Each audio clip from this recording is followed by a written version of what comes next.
தாய் கருவறை என்பது உயிரின் முதலாவது வசிப்பிடம். இது ஒரு குழந்தையின் உயிர் தோன்றும், வளரும், பாதுகாக்கப்படும் இடமாகும். கருவறையின் சிறப்பை பல்வேறு கோணங்களில் பார்க்கலாம். மனித வாழ்வியல் ஆரம்பம் தாயின் கருவறையில் அமையும்.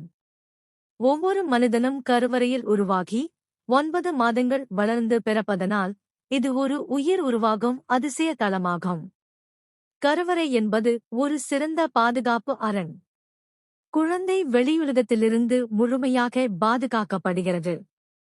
தாயின் உணவால், இரத்த ஓட்டத்தால் மற்றும் உடல் சூழ்நிலையில் குழந்தை வளர்ச்சி பெறுகிறது.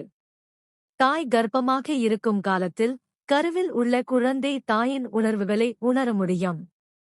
தாயின் மகிழ்ச்சி, கவலை, அன்பு ஆகியவை குழந்தையின் மனநிலையையும் உடல் வளர்ச்சியையும் பாதிக்கக்கூடியவை. கருவறையின் மூலம் ஒரே ஒரு நுண்ணுயிரான முட்டையிலிருந்து முழுமையான மனித உருவம் உருவாகிறது. இது உயிரியல் விஞ்ஞானத்தில் மிகப்பெரிய அதிசயமாக கருதப்படுகிறது. பல மதங்களும் மற்றும் சமூகவியலிலும் கருவறைக்கு மிகுந்த மதிப்பு அளிக்கப்படுகிறது.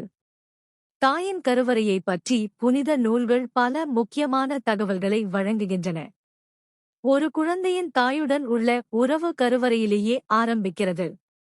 இதனால் குழந்தைக்கு தாயின் மடி என்பது பிறந்த பிறகு மிகவும் பாதுகாப்பான இடமாகும். தாயின் கருவறை என்பது உயிரின் தொடக்க நிலையாம்.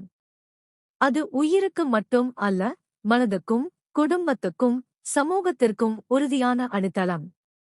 இதன் முக்கியத்துவத்தை அனைவரும் உணர வேண்டும், மதிக்க வேண்டும்.